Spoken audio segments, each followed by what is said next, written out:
బ్యాంకుల్లో డబ్బు దాచినట్లే భూగర్భాన్నే జల బ్యాంకుగా మారుద్దామని ముఖ్యమంత్రి చంద్రబాబు పిలుపునిచ్చారు. అలా చేస్తే రాష్ట్రంలో కరవే ఉండదన్నారు. చెరువులు, సాగునీటి కాలువల్ని ఆక్రమించిన వారు స్వచ్ఛందంగా వదులుకోవాలని స్పష్టం చేశారు. లేదంటే అధికారులు కఠినంగా వ్యవహరించాలని ఆదేశించారు.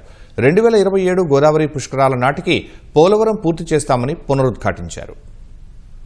నీటి భద్రత సాగునీటి సంఘాల బాధ్యత అంటూ అనంతపురం జిల్లా యాడికిలో నిర్వహించిన కార్యక్రమంలో సీఎం పాల్గొన్నారు. తొలుత భూగర్భ జలాల పెంపు విధానాలపై ఏర్పాటు చేసిన స్టాళ్లను పరిశీలించారు. ఉత్తమ విధానాల గురించి కలెక్టర్, ఎమ్మెల్యేలు సీఎంకు వివరించారు. ప్రతి ఎకరాకు నీరిచ్చే బాధ్యత ప్రభుత్వానిదని, దాన్ని సద్వినియోగం చేసుకునే బాధ్యత ప్రజలదని స్పష్టం చేశారు. రాయలసీమను ప్రపంచానికే హార్టికల్చర్ హబ్గా తయారు చేస్తున్నట్లు ప్రకటించారు. రాబోయే 6-7 సంవత్సరాల్లో గవర్నమెంట్ 30,000 కోట్లు ఖర్చు పెడితే ఒక 70,000 కోట్ల రూపాయల ప్రైవేట్ ఇన్వెస్ట్మెంట్ తీసుకొచ్చి ప్రపంచానికి రాయలసీమని ఒక హార్టికల్చర్ హబ్గా తయారు చేసే బాధ్యత ఈ ప్రభుత్వం తీసుకుంటున్నాం. అయితే ఇది జరగాలంటే నీరు కూడా శ్రద్ధ పెట్టాల్సిన అవసరం ఉంది.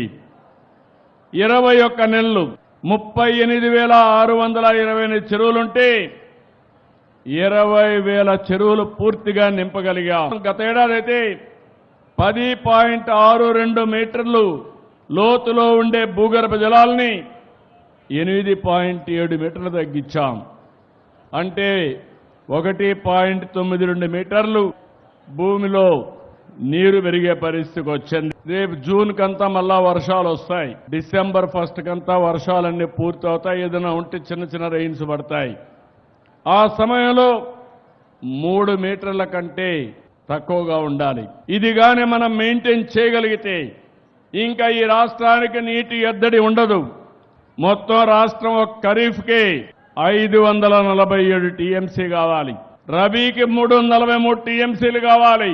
రబీ, ఖరీఫ్ 2 పంటలు అయిపోయిన తర్వాత ఒక్క జలాశయాల్లోనే 65% నీళ్లు నిండుగా ఉండి జలాశయాలన్నీ కూడా జల కళ సంతరించుకున్నదంటే అది ఈ ప్రభుత్వం ముందు చూపని మరొక్కసారి మీ అందరికీ విజ్ఞప్తి చేస్తున్నాను.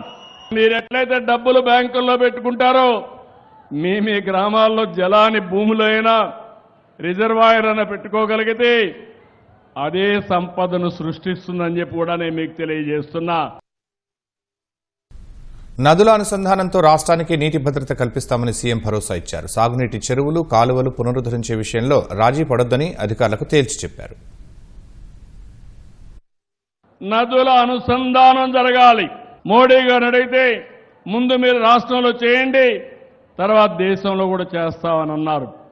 ఈ రోజు ఈ సభలో మీ అందరికీ హామీ ఇస్తున్నా, 2027 గోదావరి పుష్కరాల కంటే ముందు పోలవరాన్ని పూర్తి చేసి జాతికి అంకితం చేస్తాం. దీనివల్ల గ్రావిటీతో కృష్ణా నదికి నీళ్లు వస్తాయి. మీరు గుర్తుపెట్టుకోండి, నా జీవితాశయం శ్రీకాకుళం నీళ్లు ఎక్కువ వర్షం పడితే ఆ నీళ్లు అనంతపురికి రావాలి. అది ఎట్లా వస్తుందంటే అక్కడి నుంచి నేరుగా గోదావరికి వస్తుంది, గోదావరి నుంచి కృష్ణాకు వస్తుంది, కృష్ణా నుంచి నల్లమల సాగర్కు వస్తుంది. అన్ని అనుకూలిస్తే శ్రీశైలానికి కూడా లిఫ్ట్ చేయొచ్చు, లేకుంటే బనక చెర్లకు తేవచ్చు. చేస్తే శ్రీశైలంలో నీళ్లన్నీ రాయలసీమకు ఇవ్వగలిగితే రాయలసీమ ప్రతి ఎకరాకు నీళ్లు ఇచ్చే అవకాశం వస్తుంది.